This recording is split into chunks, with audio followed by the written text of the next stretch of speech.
So here, as we recall, King Saul would have committed suicide and King David would move on. The Lord has anointed King David, and it is time now for King David to rule. But remember that in the previous lesson, we saw, was King David ruling the entire Israel? He was not. He was only ruling the southern part, small part. The northern part was still being run by Saul's ex-general, or Saul's general.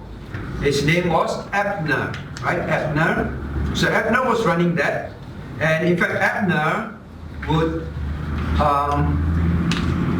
put Saul's son, who is called Ishbosheth, right? Abner would take Saul's son, Ishbosheth, make him king. And he would take care of the northern kingdom for Ishbosheth. While, although Saul has died, David was pretty much taking care of the southern part only. But now, some things are going to change. So we saw that in chapter 1 previously. Now, chapter 2. Look at chapter 2. Now it says, chapter 2 verse 1, it came to pass after this, that David inquired of the Lord, saying, shall I go up into any of the cities of Judah? And the Lord said unto him, go up. And David said, whither shall I go up? And he said, unto Hebron. Now, what was on David's mind? He said, now I am made king. Where should I go? Should I continue in this little area, or should I move somewhere, God? Now, why did David ask that? David asked that because at this point, he would be going to start ruling north and south. So when he knew he was going to rule north and south, he asked God, where should I go? Now, what changed?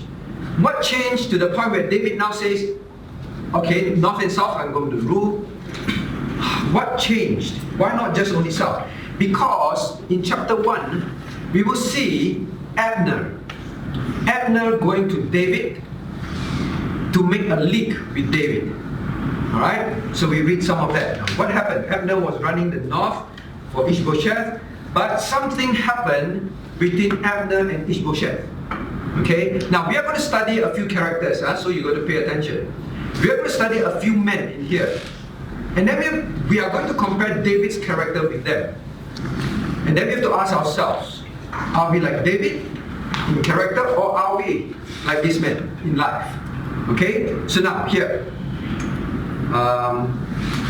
in 2 Samuel, now chapter 1, we will see, where is it now? Oh no, sorry, in chapter 3, right? In chapter 3, now David is trying to figure where he should go. But there was something that was going to happen after that. So I'm sorry, what happened was, David is asking God, where should I rule now? Now in David's mind is very clear. He is going to rule north and south. In his mind is without a doubt. He already knows God has anointed him. What is happening is something that's happening for the time being. He continued to seek God. And Abner is going to go to David, and this is what happened between Abner and Ishbosheth. Look at chapter 3 now. Let's read verses 6 all the way to verse 6 to verse 14. 6 to 14. Now this is a conversation between Abner now and King David.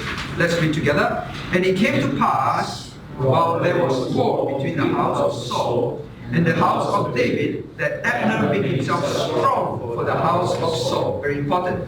And Saul had a concubine whose name was Rechab, the daughter of Aiah. And Ishbosheth said to Abner, wherefore hast thou gone into my father's concubine? Then Abner was very wroth for the words of Ishbosheth, and said, am I a dog's head, which against Judah to show kindness this day unto the house of Saul thy father, to his brethren, and to his friends, and have not delivered me unto the hand of David? And thou chargest me today with the fault concerning this woman? so do God to Abner and more also, except as the Lord has sworn to David, even so do I to him, to translate the kingdom from the house of Saul, and to set up the throne of David over Israel and over Judah, and from there even to Bathsheba. And he could not answer Abner a word, because he feared him.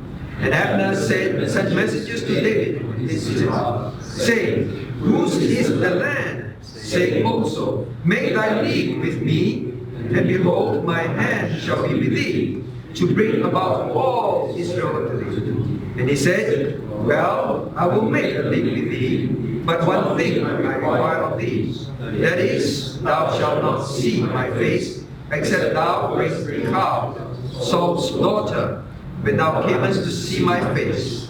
And David sent messengers to Ishbosheth, Saul's son, saying, deliver me my wife Rechab, which I espoused to me for 100 foreskins of the Philistines. Alright, so now this is what happened. Here is a case where Abner and Ishbosheth have a falling out. Okay, Abner and Ishbosheth have a falling out, and Abner got very fed up, and he says, well, anyway, God has delivered the kingdom to David. I'm going to go to him now. Okay, you don't like me to sleep with your father's concubine? You know, it's a very significant move. So Abner sleeping with the concubine is basically saying he wants to be king also. Alright, that is a very significant thing. And that's why Ishbosheth challenged him. Then he says, I think at this point, Abner also knows that Ishbosheth is too weak, a king.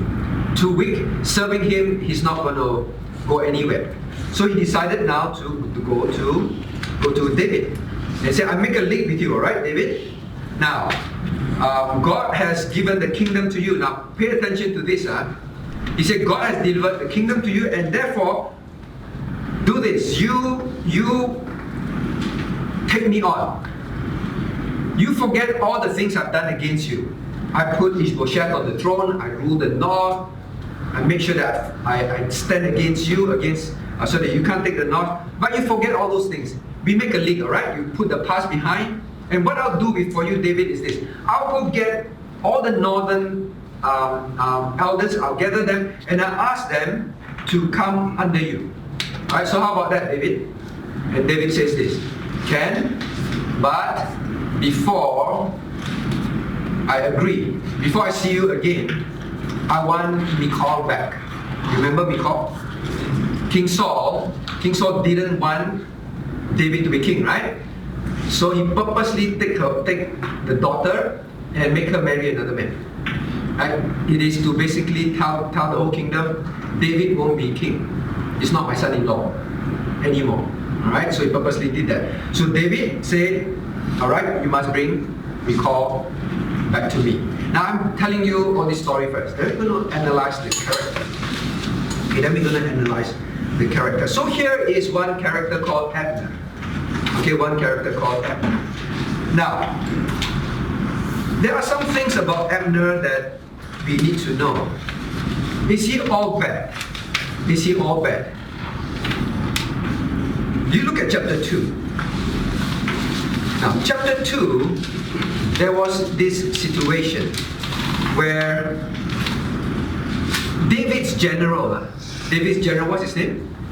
Joab, very good. David's general Joab went to try and challenge Abner and the northern people. Alright, say, come, let us fight. Okay, let us fight and see who wins. So that was what happened, and we know the story, right? Abner lost, basically. Joab, David's people, they were very, very powerful. God gave them victory. So they fought with Abner. Abner fought with them, and Abner started to lose. Then Abner started to run. Okay, so now when Abner was running, now Joab has a brother. Joab has a brother, Cornelius or Caleb. Do you remember Joab's brother's name? No. Alright, so we look here. Now he has a brother which is called Asahel. Look at chapter 2 verse 20. chapter 2, verse 20. Now, is Joab all bad? Abner all bad? Now, in verse 20, and Abner looked behind. So he was running, and Abner looked behind and said, Art thou Asahel? Are you Asahel? They say yes. Now, Asahel is known to run very fast, right? This guy is super runner, right? So he is like a deer, right? He springs very fast. So Abner knows if Asahel is chasing me, I'm finished. I can't outrun Asahel. Then he told Asahel in verse 21, and Abner said to him, Turn thee aside to thy right hand or to thy left, and lay thee hold on one of the young men, and take thee one of his armor. But Asahel would not turn aside from following of him. Now, what was Joab telling? What was Abner telling Asahel? He saw Asahel catching up really fast. All right. They say, look at me. Say, are you Asahel? Say yes. He shout, yes, I'm Asahel. Then he says, can you please look at your guys who was running with you? Take one of their shield. Right. Take one of their shield. Okay. Or pull one of them in front of you. Why? Why did he say that? Look at verse 22. And Abner said again to Asahel, Turn thee aside from following me. He says, stop following me. If you want to follow me, hold a shield. Wherefore should I smite thee to the ground? He said, I don't want to kill you. He said, I don't want to kill you. Then he says, How then shall I hold up my face to Joab thy brother? How can I face your brother? Alright, so in a sense, he's still quite a fair, honourable man, right? He said, I don't want to kill you, Asahel. You are Joab's brother. I know your brother is a famous general. I respect him. He has done much for Israel. I do not want to kill you. Asahel was running fast. Now, probably young men, he was very proud. I'm sure going to catch up with you. It's true. But he don't realize that Abner was a great warrior. Abner looked behind, and Abner knew, I can definitely kill you now. Means Abner already assessed the situation. He knew exactly how to kill this guy. And he said, I can kill you, but I don't want to. Can you please take a shield? But we know Asahel did not. Verse 23, howbeit he refused. Asahel refused to turn aside. Wherefore Abner, with the hinder end of his spear, smote him with under the fifth rib, and the spear came out behind him, and he fell down there and died in the same place. And it came to pass that as many as came to the place where Asahel fell down and died, they stood still. So all the people were running. Asahel definitely way ahead of his soldiers because he's so fast. When they saw Asahel die, they reached there, they all stopped. Okay? Now, Joab was a great warrior. He knows exactly that he's able to kill Asahel. He tried to give Asahel a chance. Alright, Asahel refused. And can you imagine running but he could exactly position his spear, put it backwards, and kill him exactly where he wanted. That's how accurate Abner was with his fighting skills. All right. Now this was him. Now the problem is all this. Now this happened. Joab was there. Joab saw the brother was killed, and Joab continued to pursue Abner. Okay, because Joab wanted to take revenge.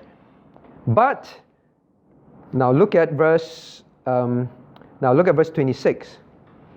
Now Abner said, please no more fighting. He went to the top of a hill. Then verse 26. Then Abner called to Joab and said, Shall the sword devour forever? Thou knowest now not that it will be bitterness in the end. How long shall it be then, before or ere thou bid the people from following thy brethren? And Joab said, As God liveth, unless thou hadst spoken, surely then in the morning the people had gone up every one from following his brother. So Joab blew a trumpet, and all the people stood still and pursued after Israel no more, neither fought they anymore. Right? So Abner said, please don't chase anymore. You should know by now, we are brothers. And all this fighting will only result in bitterness. He said, please stop. And then Joab said, well, thankfully you say stop. If not, you're right. We would have just killed each other. All right, these are all events, events happening. Now, but at this time, Abner realized that he's going to lose power, no use serving a useless king, went to look for David to set up a league. But Joab is not going to be happy. Okay, Joab is not going to be happy. Now, so we're going to look here. Now, after David and Abner make a league, when they were making a league, Joab was not there. Joab comes back to the palace. Now, what did Joab say? Look at chapter 3 now. Look at chapter 3. All this intrigue is like a Hollywood movie. Now, so Joab comes back to the palace. David and Abner make a league, and then he heard from his people. Oh, don't. Okay, let's see where's the best place. Verse 22, chapter 3, verse 22. And behold, the servants of David and Joab came from pursuing a troop, and they brought in a great spoil with them. But Abner was not with David in Hebron, for he had sent him away and was gone in peace. Verse 23, when Joab and all the host that was with him came, they told Joab, saying, Abner the son of Ner came to the king, and he has sent him away, and he's gone in peace. Now Joab gets angry. Verse 24, and Joab came to the king, went to King David and say, what hast thou done? Wow, talk to the king like that. Went up to the king and said, what have you done? What are you thinking, king? Verse 24, why is it that thou hast sent him away, and he is gone, and is quite gone? Verse 25, thou knowest Abner the son of Ner, he came to deceive you, and to know thy going out and thy coming in, and to know all that thou doest. Now he says this, king, why are you so stupid? Abner, his plan is to deceive you. His plan is to know what you're doing, and he is going to take over the southern kingdom. Now, this is what Joab said. Now, the question is this. Was he really so sincere? You don't think so? Why do you think he said that? His brother Asahel just got killed by this man, right? What else? What else do you think? Adrian, what else do you think was on his mind?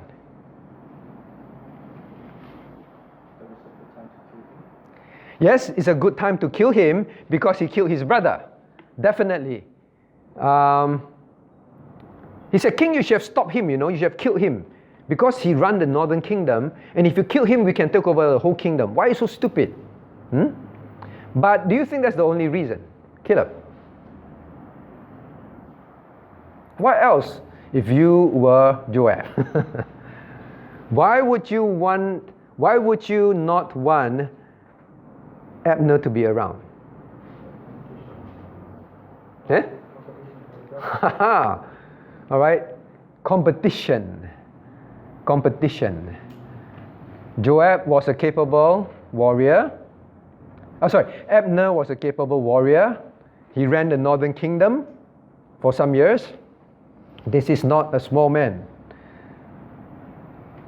Joab will be, I fought with David through thick and thin.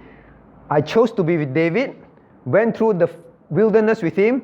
Now I have chance to be general of Israel.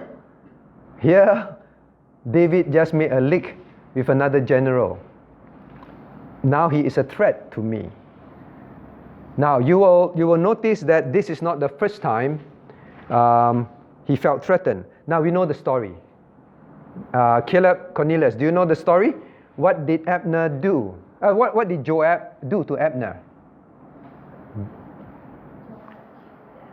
Joab killed Abner. Now, how do we know? Look at verse 27. So Joab, he went away, and he went to look for Abner. Verse 27. And when Abner was returned to Hebron, Joab took him aside to the gate to speak with him. Come, I want to tell you something. I need to talk to you personally, quietly, right? Privately. Anyone who wants to talk to you privately, be careful. And smote him there, verse 27, smote him there under the fifth rib, like his brother, and that he died, for the blood of Asahel, his brother. Okay? Now, he killed him because of his brother. And he also knows he's a threat. All right, so now he say, I talk to you quietly. But please know, this is not the only time. There is another time later on where he's also going to do exactly the same thing. He will kill another soldier. I think it's in chapter 20. Can you turn to chapter 20? Yes, chapter 20. Now, this man is like that. Chapter 20.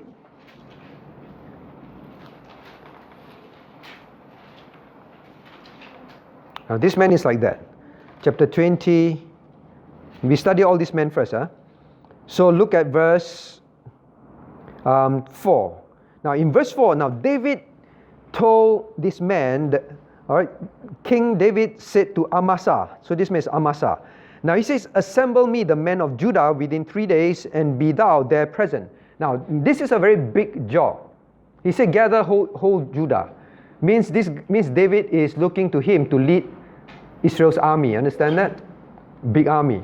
He said, gather this men in 3 days, and I will be there with you. So Amasa went, verse 5, Amasa went to gather the men of Judah, and he tarried longer than the set time which he had appointed him. All right, so he waited.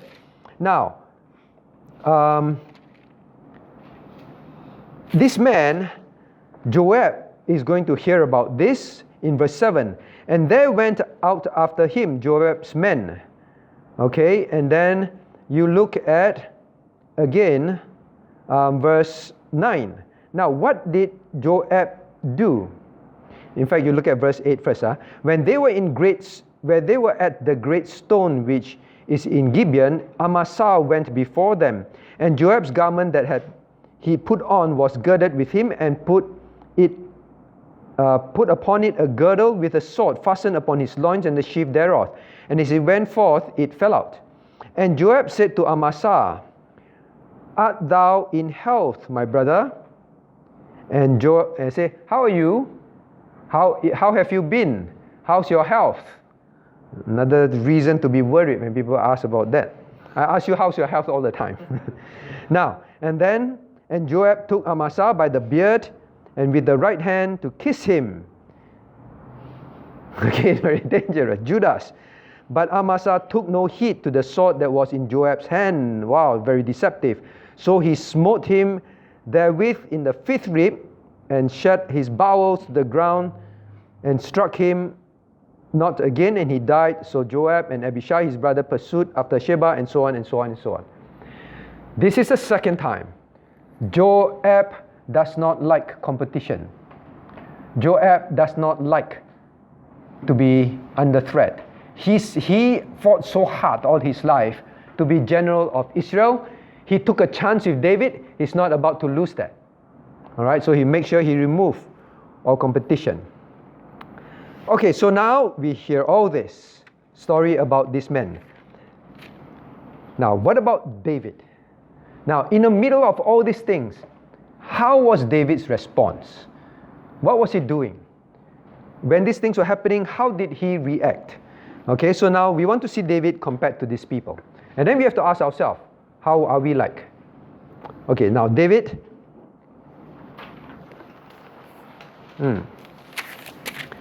Now we know right in the beginning when David became, when after Saul died and he became king of the south, there was an event that happened. Okay, maybe I ask someone else. Ray, do you remember what happened after King David was crowned king of the south? And then an Amalekite soldier ran to King David. What did he say to David? Now this Amalekite say, he ran to David and said, oh David, do you know, let's read for ourselves. Look at chapter 1. Look at chapter 1. Now this is another set of character. So actually these 4 chapters full of intrigue and many characters. All right, God shows many characters, and we see David stand out. Okay, now what this young man did in verse. Okay, this person said, I saw David verse 4, chapter 1, verse 4. Now David said to him, how went the matter? I pray thee tell me. Then he said that the people are fled from the battle, and many of the people also are fallen dead, and Saul and Jonathan and his son are dead also. So he said, I saw the battle. Both Jonathan and his sons are dead. All right, now what does this young man say? Verse 6.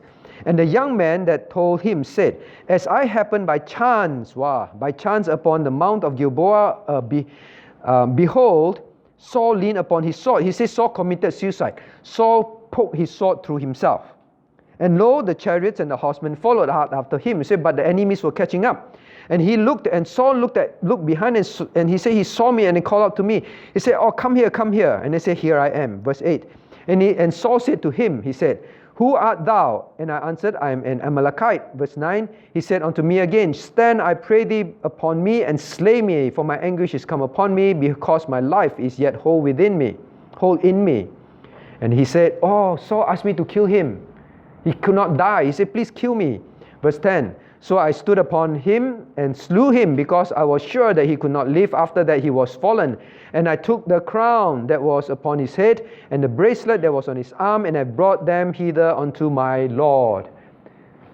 They say, I killed King Saul for you. He didn't die yet, but I killed him. But he didn't want to say so clear, I killed him for you. But he said, look, I bring his crown. His crown, you can wear it now. And I am the one who brought it to you. The reason why I am the one who brought it to you is because I killed King Saul for you. And here is his scepter and everything. Now you can be king because of me, right? Of course, we know the story. How did David respond? Vincent, do you know how David responded? He went for them and out for him and fasted. He wept for him. Look at verse 10, verse 11. Then David took hold on the clothes and rent them, and likewise all the men that were with him. Verse 12, and they mourned and wept and fasted until even for Saul and for Jonathan his son, and for the people of the Lord and for the house of Israel, because they were fallen by the sword. All right, and what did he do to that man? Cornelius.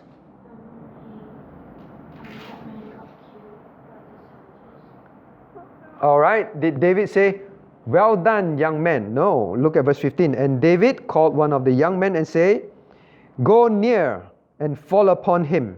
And he smote him and he died. He looked at one of his soldiers, walk up to this Amalekite, kill him.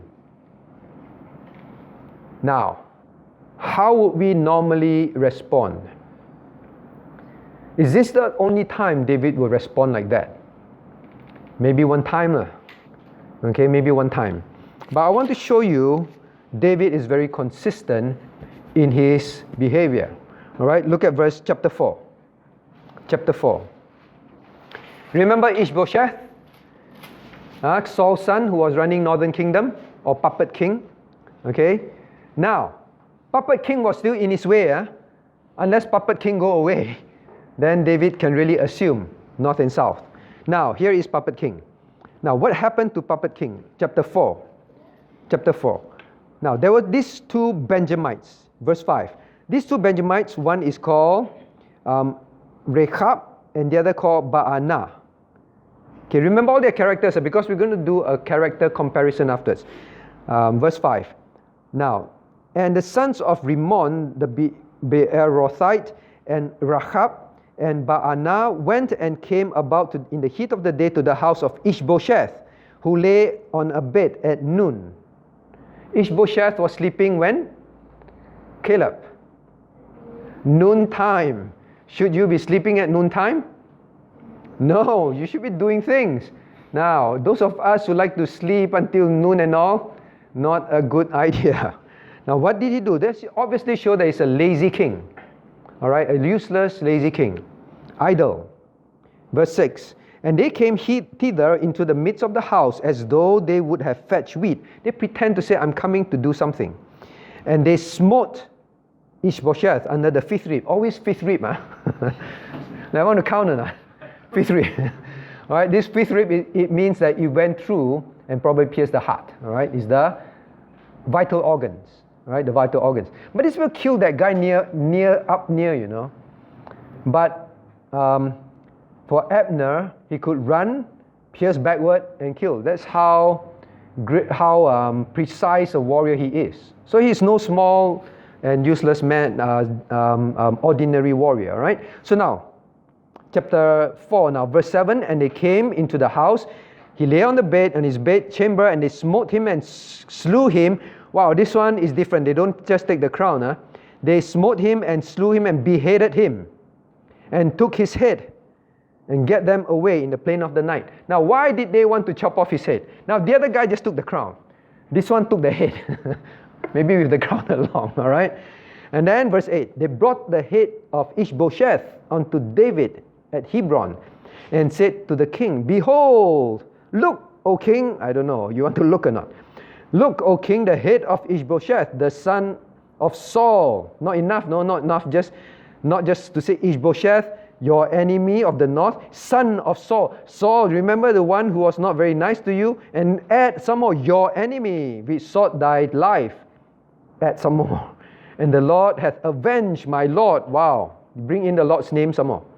A Lord avenged my Lord, called David my Lord. You know, how much more can you try and please David? The king of this day of Saul and of his seed. How would David react?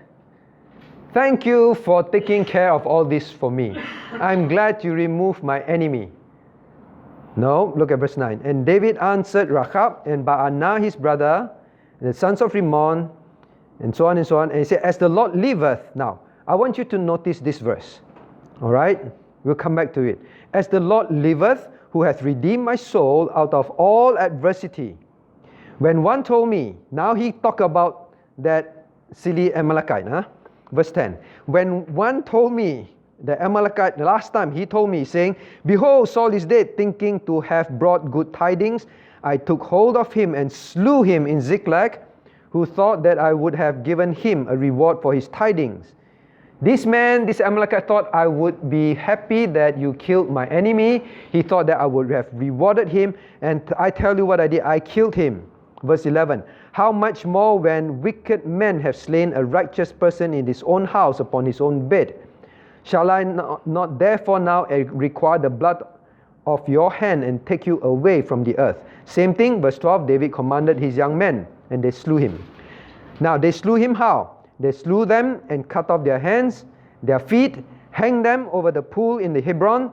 But what? But he took the head of Ishbosheth and buried it in the sepulchre of Abner in Hebron. He buried Abner's head. Who was David's enemy? Buried Ishbosheth's head. Who was David's enemy? Ishbosheth, right?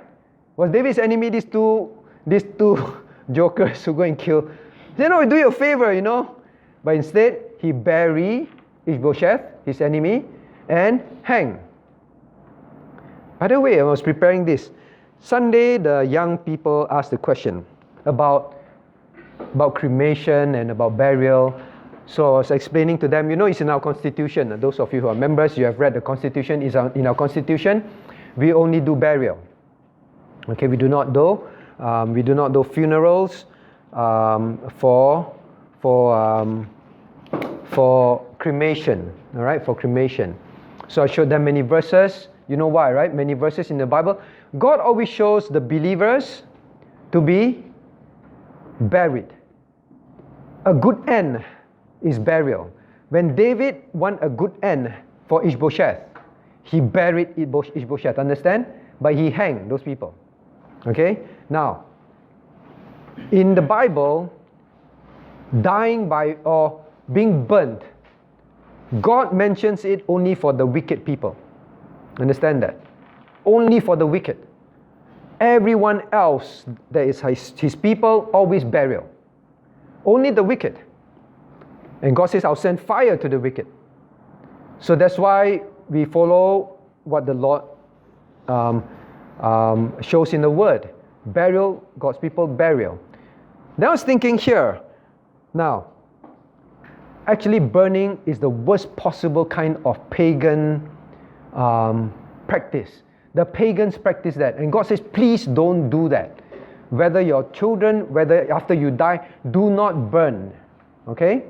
Don't learn from them. What I'm trying to say is cremation in God's eye is reserved for the worst kind of end. Worst end result of a person. God's, even for Ishbosheth, God says bury him. A good end. God says when someone gets burned, it's God's judgment. It's bad, very bad, understand? Now let me ask you, in God's eyes, hanging is still not as bad as being burned. Understand? When they die and then hang them on the tree, that is a very shameful death, understand that? But being burned is worse than that. Okay? So when I was preparing this, because sometimes I try and speak to some of the elderly, they refuse to accept that. So I think now I found a way to explain to them. I tell you what, if you don't to choose burial, at least don't choose the worst kind of end, which is cremation. I tell you what, you choose hanging. I hang you up. Alright?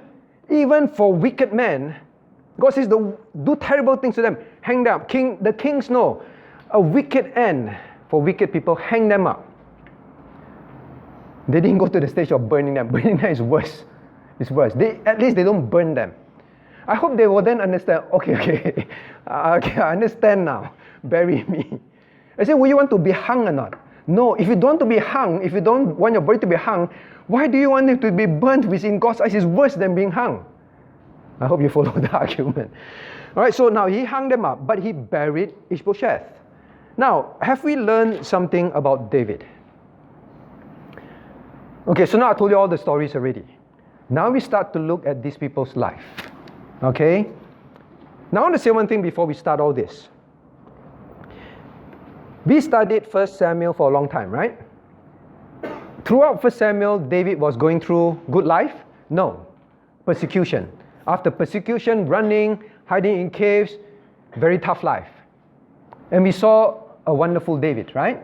A wonderful David. Now, very often in our lives, when we are under persecution and a difficult life, it is not easy, but very often we respond rightly. Right? We want to draw close to God under persecution. God, I need you. So we are very obedient. So we learned many wonderful things about King David, right? In the past, many of his wonderful character. Now the thing is this. Things have changed for David. Now he becomes king. When he became king of the south. Now when things turn out right for us, when things turn out good for us, maybe some of us, we get promoted at work. Or we become richer, or things turn good for our life. Do you think it's easier to be a good Christian when under persecution and trials, or when things are very good and then we get promoted some more? When is the most dangerous time? The second one, right? Now the question is, how would David be? This is a very critical juncture, a very critical change in David's life. Would David be as honourable as before that we've learned about this David? Would he change?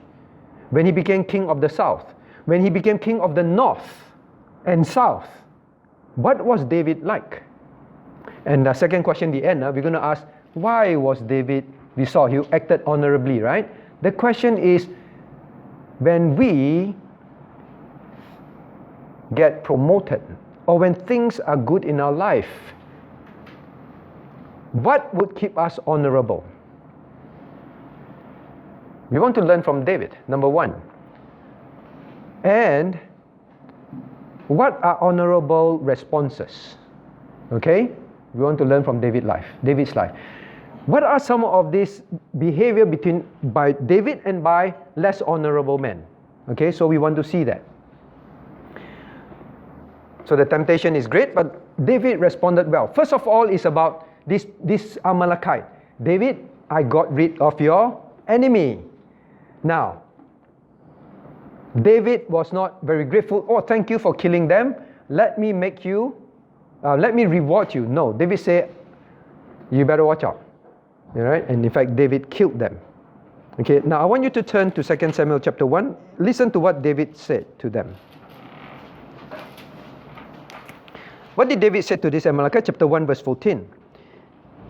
And David said unto him, this Amalekite, how wast thou not afraid to stretch forth thine hand to destroy the Lord's anointed? This is what David said to this Amalekite, who took the crown and the band. By the way, do you think, did we cover this? Is this Amalekite story true? Vincent, was it true? I killed the king. I saw David on his spear. He was still alive, and he was asking me, and he said, I killed him. Then I took it out. Was it true? No. You remember it was not. Because in the end of 1 Samuel, God recounted how he was killed. All right? He died by committing suicide. Okay, he died. Now, so what was this Amalekite talking about? This is the Amalekite story, not God's story. God is just recording what the Amalekite said. He was lying, recording the Amalekite's lie. Now, after King Saul died, the Philistines, the Amalekites came and stripped the bodies of parts. We see that at the end of. Actually, we can turn that. 1 Samuel, just behind, one page behind. Turn to 1 Samuel. 1 Samuel.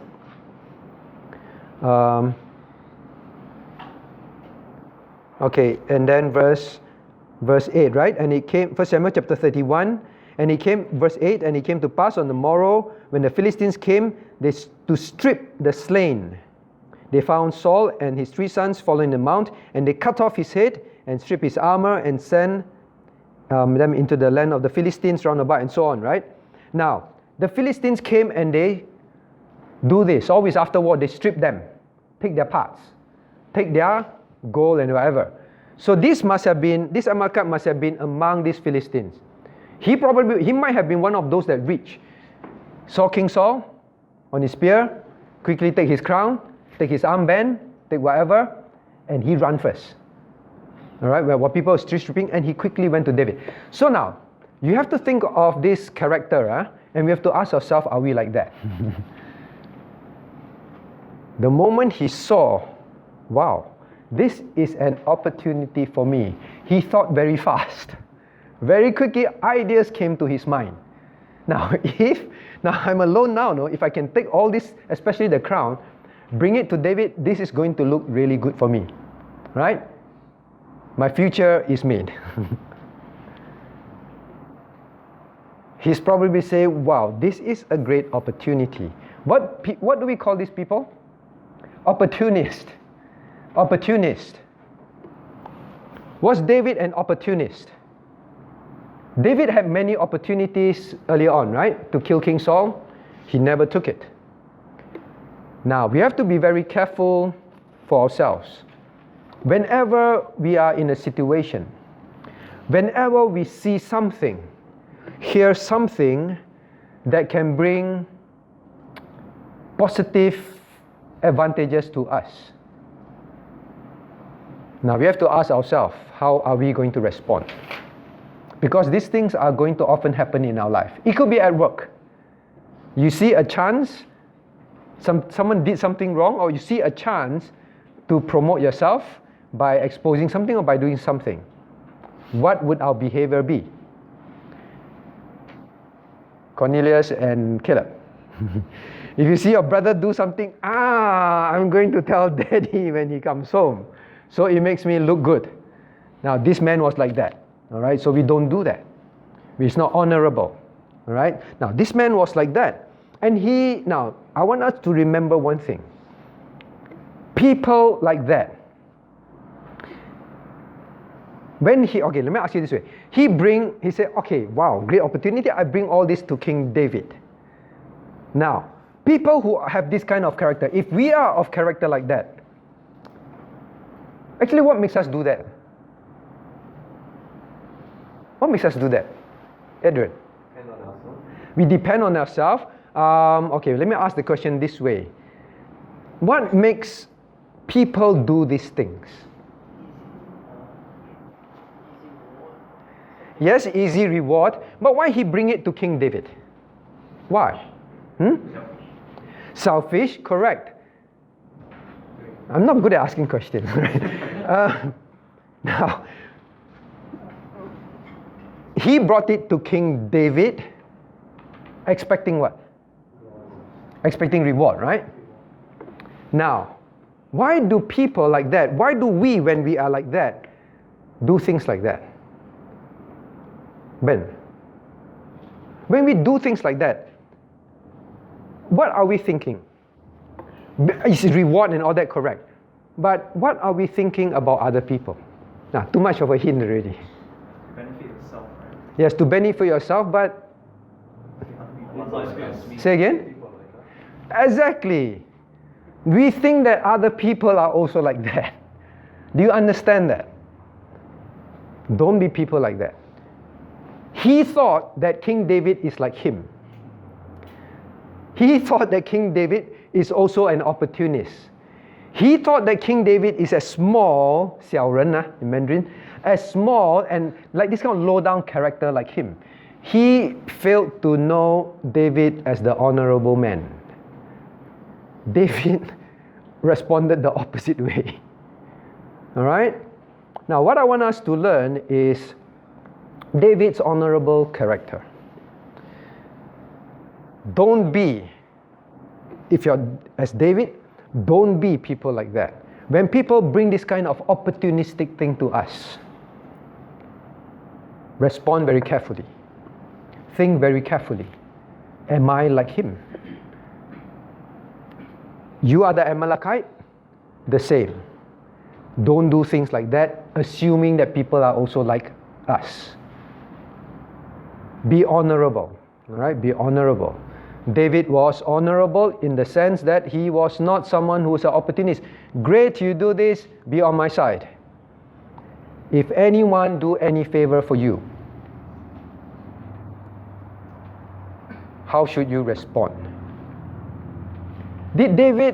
Was David a kind of person that was very grateful? What do you think? Adrian, was David a grateful person? From all you've studied about him so far? David is very grateful. In fact, as we study further, you will see David is an extremely soft-hearted person and very grateful. In fact, so soft-hearted, his own son always bullied him. Very soft-hearted, very kind. Many instances, for example, you know about Mephibosheth, right? Who is Mephibosheth? Mephibosheth is Jonathan's son, not Saul's son, Jonathan's son. His both legs cannot walk, and David always asks this, who else is in Saul's house? Anyone still alive in Saul and Jonathan's house? Can you bring them to me because I want to do kindness to them? Alright, so he took care of Mephibosheth. He said, you will always eat at the king's table. Mephibosheth was so afraid. He thought King David was going to kill him. He thought King David was like a small man. You are a threat, I'm going to kill you. He did not. He said, I'll take care of you for the rest of your life. You eat like a king. Right? David is and he did that, why? He said, so that I can do good back to this Jonathan, who was very kind to me. David is always very responsive and grateful. Why is David not kind? Why was David not grateful this time? Why? He should be grateful, what? Ellen, why was he not grateful? You killed my enemy for me. Wow, you bring all this to make me king. Why was David not? Isn't David very ungrateful? Alright, you're the Amalekite. How can you be so ungrateful? Why are you going to kill me?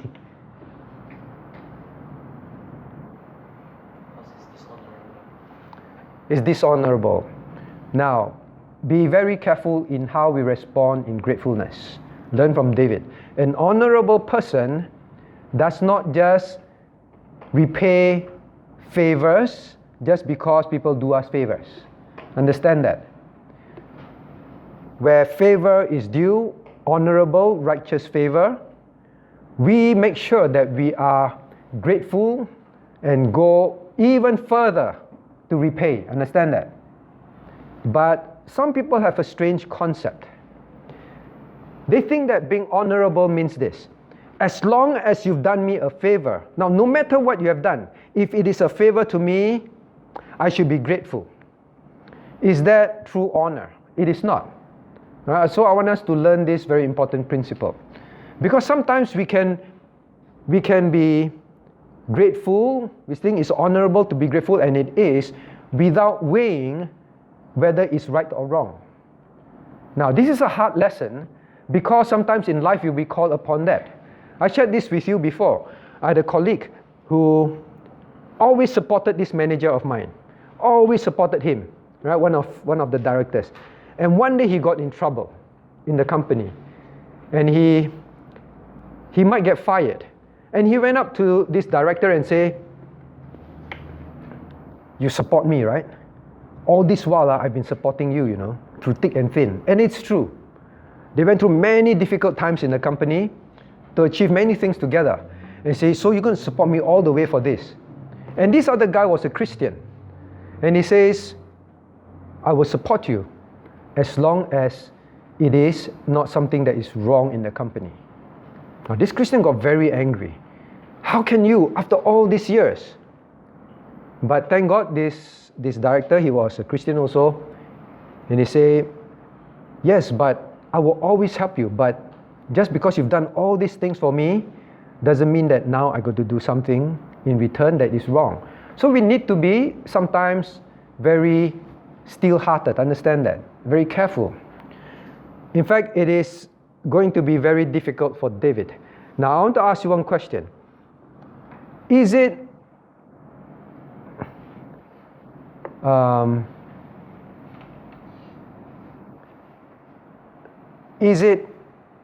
when we are grateful, or put it this way, remember this story about Abner coming to David and say, "I make a league with you, all right? I make a league with you, and I will bring the whole northern kingdom to you." And David knew that Abner can do it because he's running it. He can bring the whole fold to him. Now, if someone walks up to you one day and say, "I can do this all for you," okay? How about it? Now, did David immediately say, "Yes, Abner, I'm so glad you're willing to do that for me. Please go." All right? What was David's response? Do you remember, Eugene? What's David's response? Okay, but you must bring me Before I see your face the next time, you must bring me call to me. You must bring me call to me. All right? Now, was David very hard up for the northern kingdom that he will agree to everything? He did not, Now, in fact, do you know what happened when David had to do that? You turn to chapter 3. You know what happened, right? Chapter 3.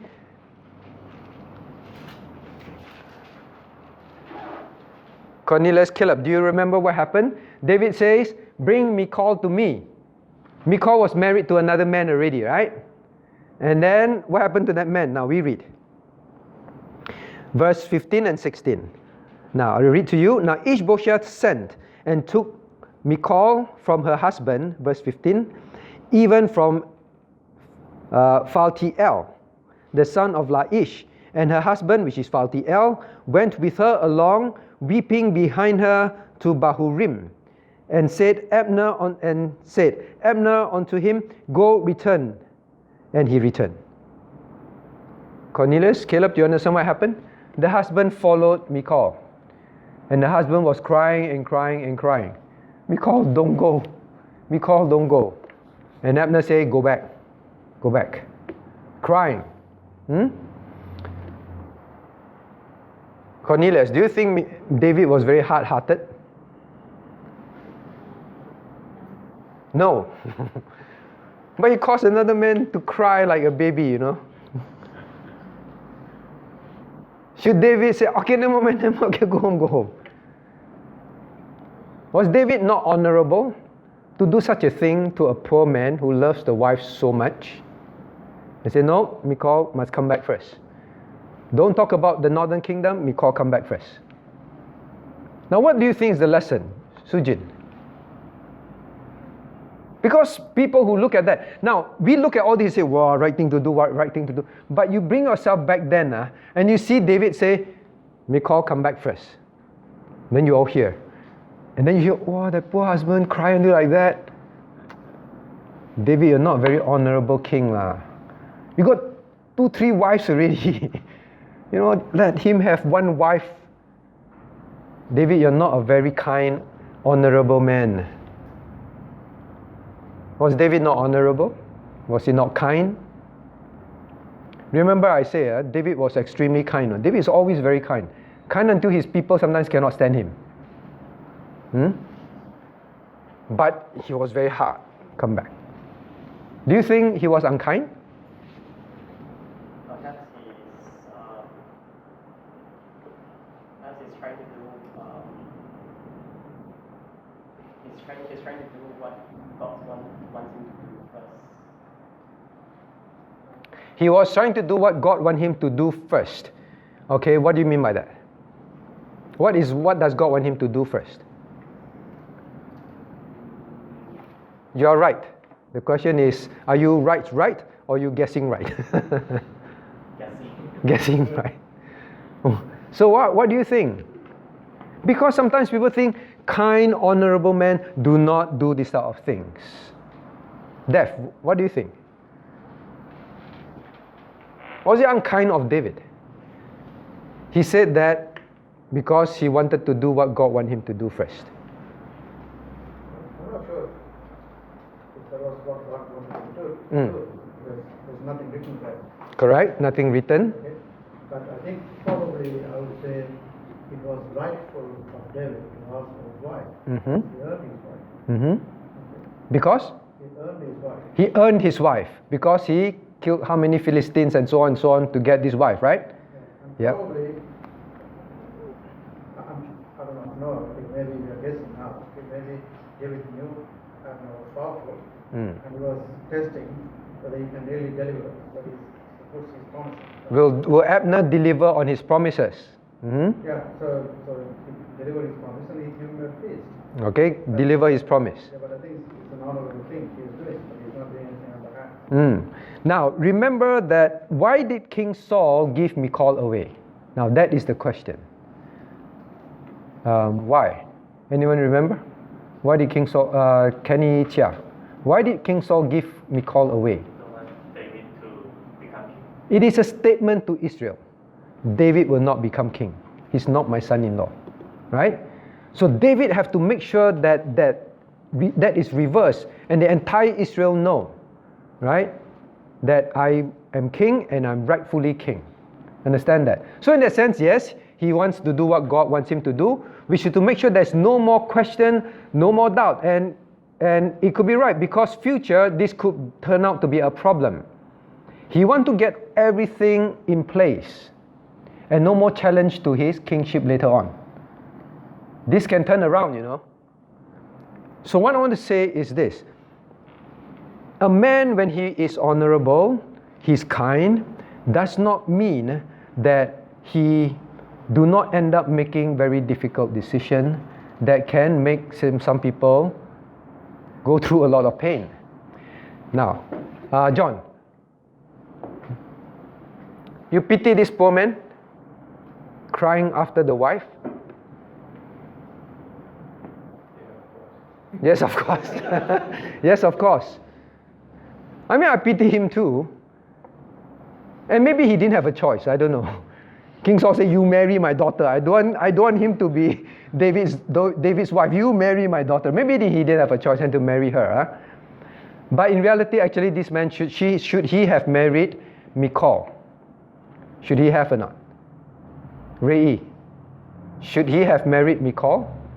Why? She's already married to David. She's not divorced. Some more. Plus, she's not divorced. Now, many problems, all right? So, now David knew that what I'm doing, yes, that man is crying, that man is very upset and all that, but in the first place, he should not have married Michal.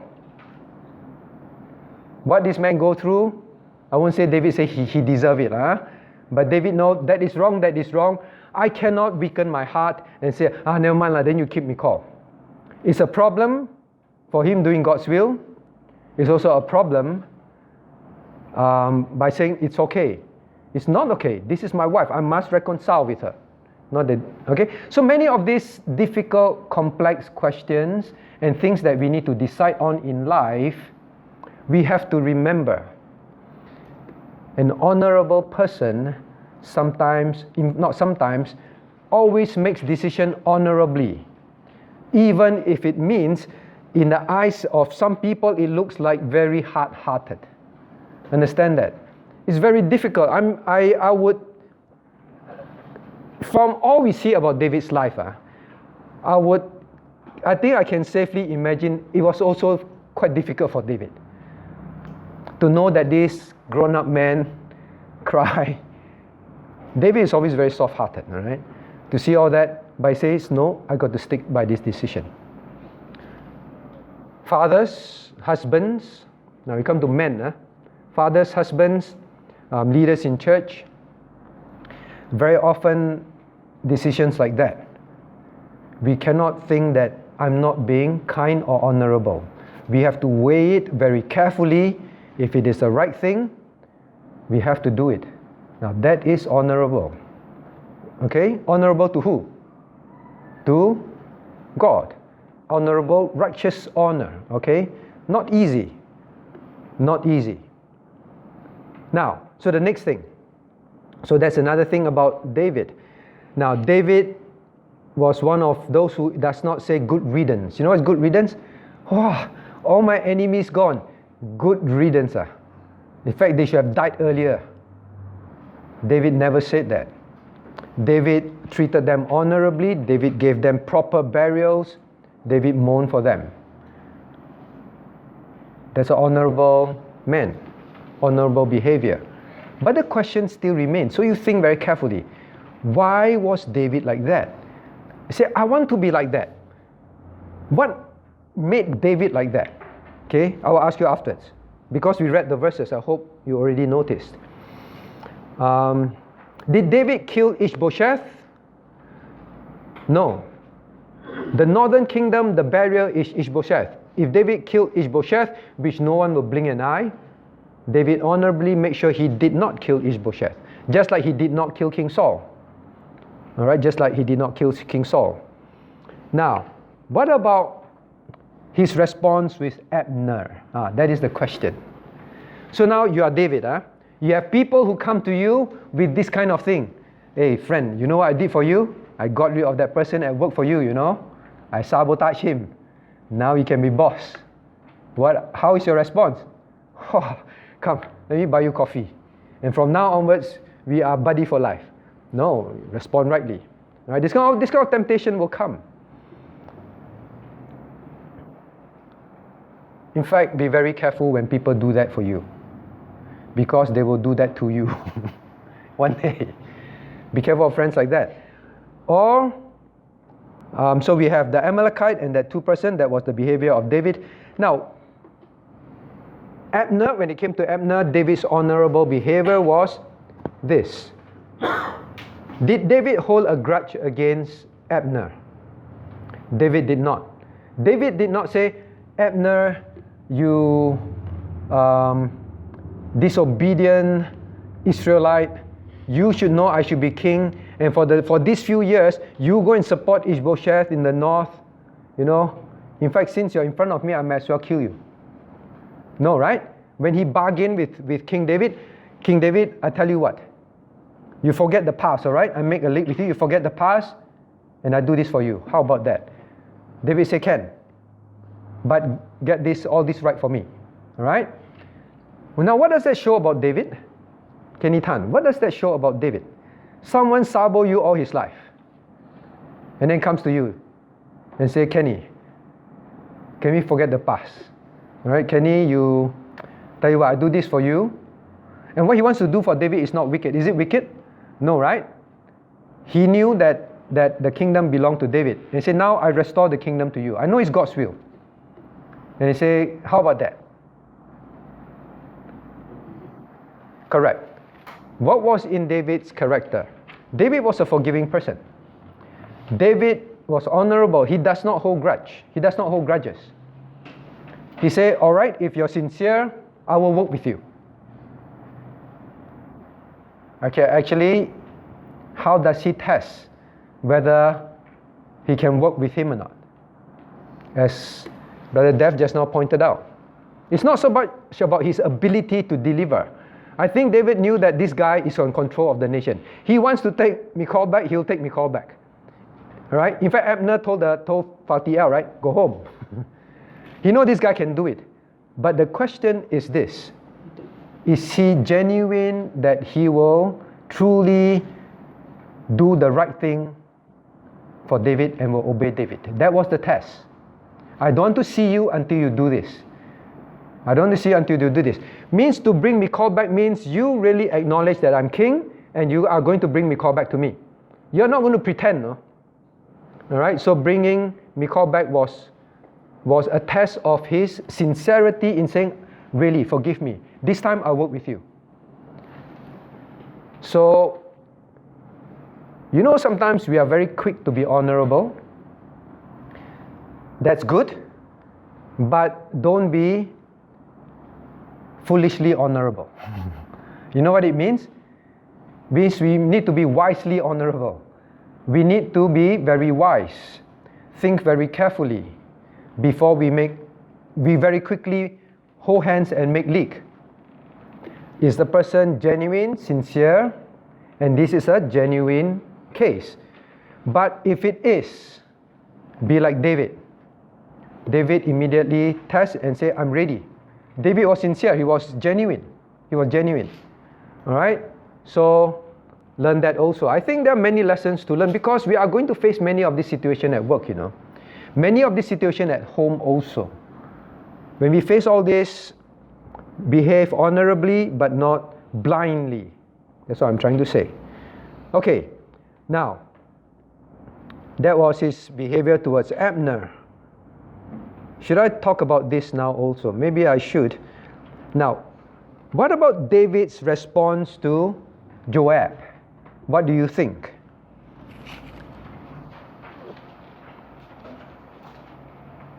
What do you think was David's response to Joab? To Joab, yes. Maybe I'll leave that story for another time. But I want to ask this. Anyone knows what was the end of Joab? Say again? He was killed. Why?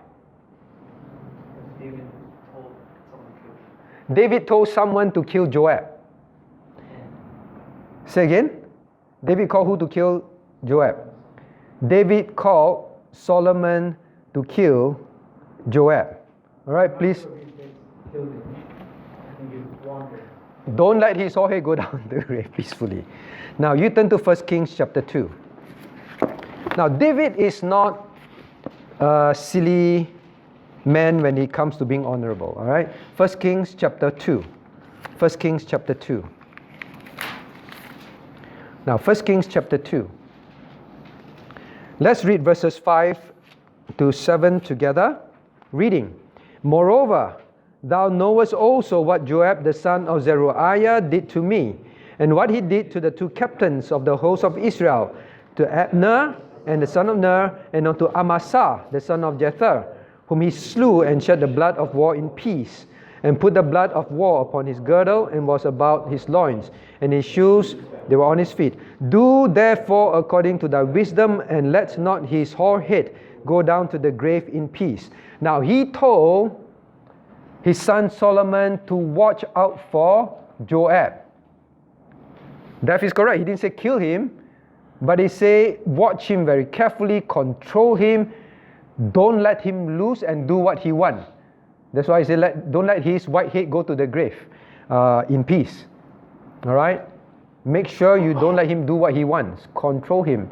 If needed, you need to kill him, you kill him. In fact, that was what happened. Okay? Now, King David was always aware of Joab. Joab's character is this. Was Joab loyal to David? Joab was fiercely loyal, extremely loyal from the beginning. But of course, towards the end, he took Adonijah's side, took his son's side. All right? When King David was old in bed, he said, all right, this king no use already. Let me go with the son, Adonijah. Okay? Now, Joab is also an opportunist. Joab sides and is loyal to whoever will bring him benefit. Be careful of our life like that. David was never like that.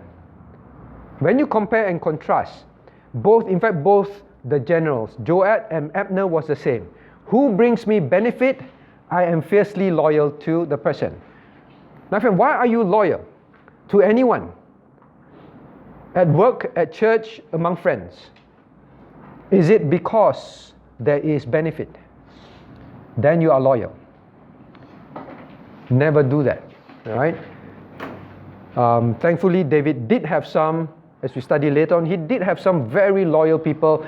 So loyal that he said, David, if you are not king, they cast you out, they spit at you, I walk alongside you.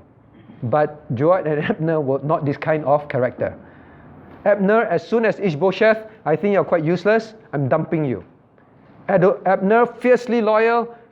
You ask me to kill, I will kill. You ask me to do anything, I'll do it. I'll go to battle, I'll risk my life for you. But the moment I don't think you are very useful to me, I change boss. Now, we be honourable, we be loyal, but never because we benefit. Why are you loyal to anyone at work? Why are you loyal to anyone in church? Always because of honourable, righteous, godly decisions. Alright? Never be loyal to someone simply because he has been through thick and thin with you. We must be grateful. But the moment the loyalty is based on anything except righteousness, then our loyalty ends. You know the three lecturers always say, right?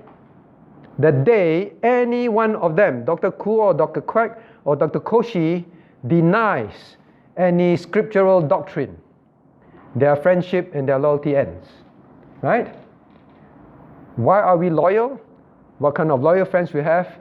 Always based on righteousness, based on God's truth. Remember that. David saw through Joab's heart. Now, I don't want anyone to be loyal to me, to be loyal to anyone in leadership in church because of anything except truth. Understand that? Okay? So, Joab has done so much through his life for David, but David always knew Joab did it for personal gain, personal reason. So remember that, all right? So be very careful. Now I want church, I want each one of us to be honourable, but not blindly honourable, foolishly honourable. We be very wise, careful. I don't want any of us to be blindly loyal. I want us to be loyal to God first and foremost. Always remember that. I think Yeah. when we really say God was dishonorable when he was with David all the time, I think if you look at the reason, at least from David's point of view, at his death, he did that dishonorable thing in killing Abner. It's not that he was dishonorable all through his life. Okay. So the question is, was it that David's reason to Solomon is that Solomon, he did this dishonorable thing to Amasa and to Abner, therefore watch this guy, control him, and if it needs be, deal with him very seriously. Alright? Don't because he's old, alright, let you be alone. Sometimes we're like that, right? Old man already, let him do whatever he wants. Say no, even his head is all white, you watch this guy. Now, why did he bring up, so thanks for bringing it up, why did he bring up Amasa and Abner? Did he bring up his son Absalom? Because remember, he killed Absalom also, you know. He killed Absalom, his son. He did not bring up his son, but he bring up these two generals.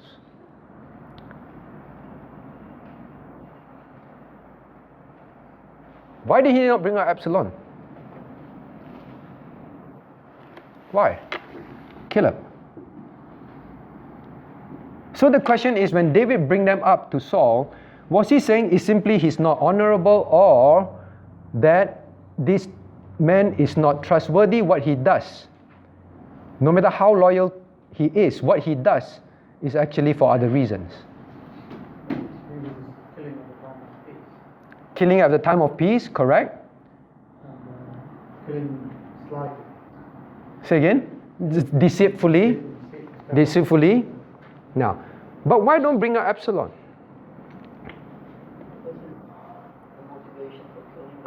The motivation for killing them, what was the motivation, Vincent? To get rid of competition. He did not bring up his son. Killing Absalom, was Absalom a competition to Abner? No. Absalom can become king. Never mind, I just serve this new king. Now, Joab knew well he cannot become king. Joab knew well he cannot become king. Just like Abner also know he cannot become king. At best, they will be the top general. Understand that? So David did not bring up about Absalom because Absalom was not a competition. These two men were competition to him. What he's trying to say is, this man, he is loyal to me because of his position as a general. It's not because he's loyal to me. Understand that? If it was about honor, then he would talk about Absalom. Because David said, don't kill Absalom. Please don't kill him. Bring him to me. But he defied it. He killed Absalom. He defied the king's order. He was not saying, this guy will not listen to you. Just like he didn't listen to me and killed Absalom. No, he said, this guy is dangerous. His loyalty and his honor is false. He did it for himself. Whatever he does is to remove competition. He wants to remain the top of what he is. He reveals character like that. Are we like that? So we have to ask, am I like that? If you're running out of time. All right, so I believe from that, it was more that he says this man's loyalty is questionable. He does it for his own reason. Right? Okay? Now, because I must move to this point, which is question number 2. Now I ask you this. David was not a small man. Small in character as in, you do me some favor, even if it's wrong, I love you. Not like that. We cannot be like that. David was ready to forgive as long as you will work righteously. Right? Honourable. Now, I ask you, do we want to be like that? Where our hearts are not shaken by small favors? Where our hearts are not easily moved and be loyal wrongly? What made David like that? I made you read 2 verses just now. Who remember? Kenny, you remember any one of them? Or Kongvi? Wow, you're not interpreting, so tonight I can ask you. Cannot remember. Anyone? I give you so big hint when you were reading, I say, pay attention to this verse. Cornelius, Caleb? Remember any verses? I say, pay attention to this. Now, the first one, why is King David like that? Now, when we have this in our heart, we will be honorable, we will be men that won't be easily swayed like David. Now, 2 Samuel chapter 1. The first thing David said to the Amalekite, or rather David said this to the Amalekite in verse 14. Can we read together? And David said unto him, chapter 1 verse 14, let's read. And David said unto him, how wast thou not afraid to stretch forth thine hand to destroy the Lord's anointed? He said, how can you not be afraid to kill, to touch the Lord's anointed? So I ask you this, I give you the clue. David, by saying that, what does it reveal to David's heart, about David's heart, and why does it make him respond the way he responded to these people? I tie it, all right? I tie it. Now, he's going to say the same thing, this guy kill, right? And bring the crown. Later, the other one, kill Ishbosheth, bring the head. And David still say the same thing, all right? That's why I say his heart is very consistent. That's why he will always respond honorably. Now, you turn to chapter 4. You turn to chapter 4. And we read, what did he say? He bring up chapter 4 verse 10. Now he bring up the same thing. Can we read 9 and 10 together? And David said, David answered Rechab, Baanah his brother, the sons of Rimmon, the Beerothite, and said unto them, as the Lord liveth, who hath redeemed my soul out of all adversity, when one told me, saying, behold, Saul is dead, thinking to have brought good tidings, I took hold of him and slew him in Ziklag, who thought that I would have given him a reward for his tidings. Now David brought back the same occasion and he said this, verse 9 and 10. Okay, so now is to analyze David's character. What makes him like that? If we are like that, we will always be honourable in the way we receive things, in the way we respond. What do you think? He knows it's from God. How do you explain that? He said that God delivered him out of all adversity. Correct. The Lord redeemed me. The Lord delivered me out of my adversity. Means he say, I know my victory, my deliverance is from God. Don't come and pretend that you're the one who delivered me. Understand that. It's from God. Now, when we are very clear in our heart, one thing. Yes, people can bring us benefit. Yes, people can be kind to us. But the moment we are people who says, you are the one who did this for me, now I must be so grateful to you. The moment we forget that it is God, we will be people that are always looking for favor from men.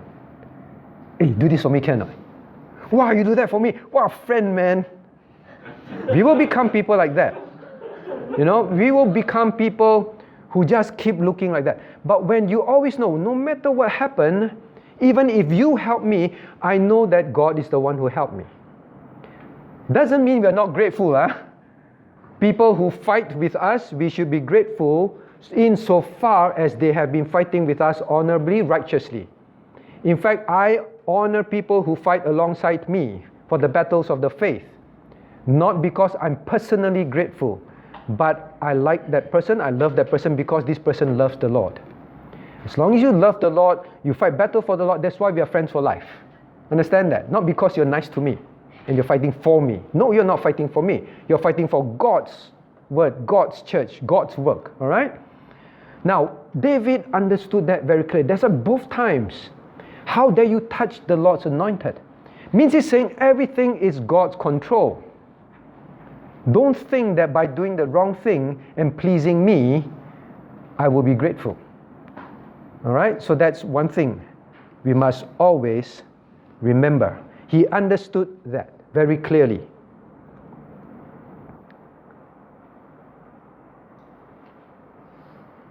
In fact, that's the main thing. All right? I wrote some other things now. The other thing is this. He understands God's timing for all things, and he submitted to God's plan. All right? He understands God's timing. That's why he would ask God. Now, chapter 2, verse 1 is very significant, you know. Chapter 2, verse 1, let's look at it. And it came to pass after this that David required of the Lord, saying, shall I go up into any of the cities of Judah? Now, here David officially became king, although it's just the south. David always turned to God. He submitted to God's plan and God's time. God, where do you want me to go? God, what do you want me to do? Now, when we are like David, where we are totally submitted to God's plan, then no matter what happens, no matter what men do, we will not always be trying to scheme. What can I do? How can I get this achieved? How can I achieve that? How can I move that? Plotting and planning. We will do dishonorable things. We will do very foolish and dishonorable things in God's eye, man's eye. Now, David understood this so well. What did David say both times about Saul? I will not touch the Lord's anointed. Then what did he say?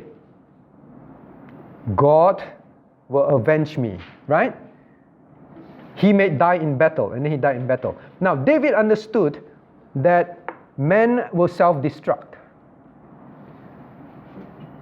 When men do dishonorable things, they will self-destruct. You know what is self-destruct? They will dig their own grave. Don't be dishonorable men.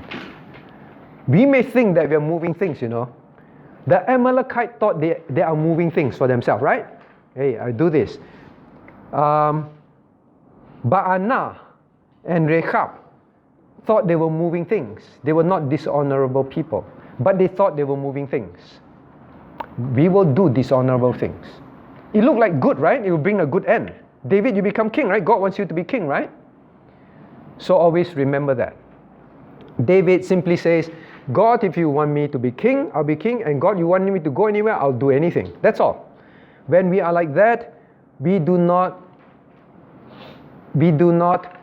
get overexcited about favors people do to us. Understand that? All right, so David was honorable because his mind was very clear. We must have very clear minds. But I want to say that, I repeat this, Abner and Joab were men that were concerned with self-preservation. You know what self-preservation? I do this to preserve myself.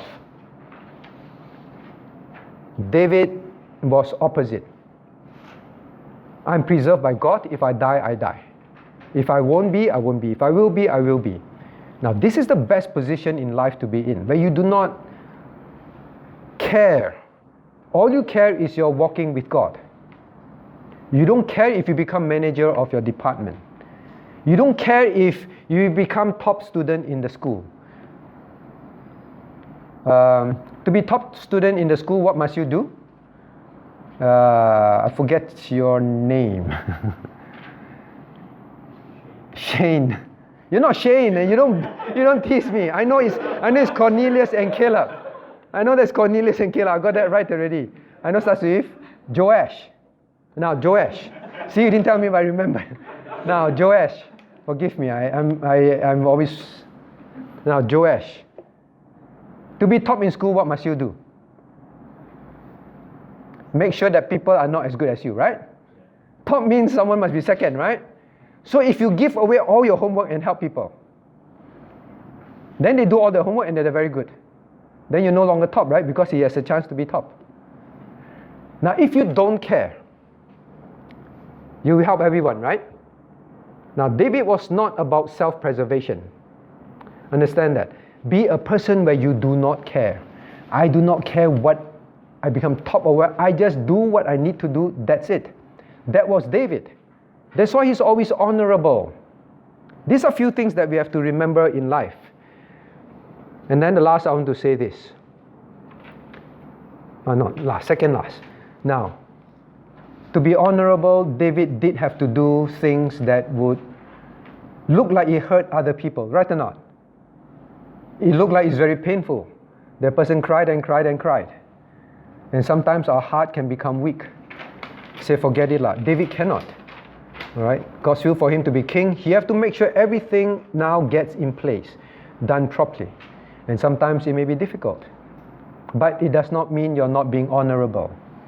Anything that David can do, he will bend over to do. Take care of Mephibosheth. Go out, forgive Abner. All this. But anything that needs to be put in place, he still have to take that decision. But the last, I want to say this. Fathers, men, husbands, fathers, husbands, your children and your wife, they look at us and the way we make choices, the way we respond. They look at us and they will say, are you an honorable man above others or not? Be spick and span honorable. Little things. Your children will look at daddy.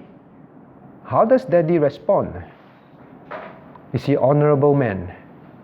They will pick it up. Husbands the same. Boyfriends the same. Right? They'll be watching. Caleb, Cornelius, are you honorable little men? Young men, not little men. Must be, all right? honourable, always do that which is right. Alright? Now, don't be little men. They are pleased by favours, by people. Okay, the Singaporeans and the Malaysians know angkat. You know it's angkat? How to say that? Anyone can find an English word for me? Angkat? Huh? Or suck up to you. Alright, still about up. Angkat means lift you up. Alright, we'll suck up to you. Be very careful. We can lose our head very easily. Alright, David was not moved by people who suck up to him.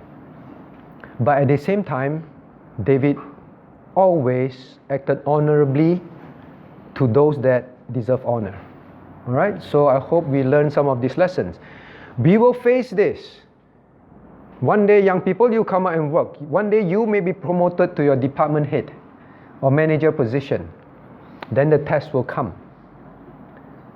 Will you still be the same? In trials, very easy. When things are good, what we will be. Maybe you become father. Now me father. Now me control home. Children listen to me. We also can change. Alright? So be careful. I hope God will help us to learn when we move into positions, when we have honor on us, be very careful. May God help us never to fall. May God help us to look out for each other. Let us pray. Now, we will cover 13 key well-known denominations. 我们要讲到3个比较驰名的宗派，13个。 Their timeline and how they split. 他们的时间线，还有他们怎么样分出来， How the groups form. 他们是怎么样组成的。 Okay, so let us turn to your diagram, please. 我们现在看我们这个图。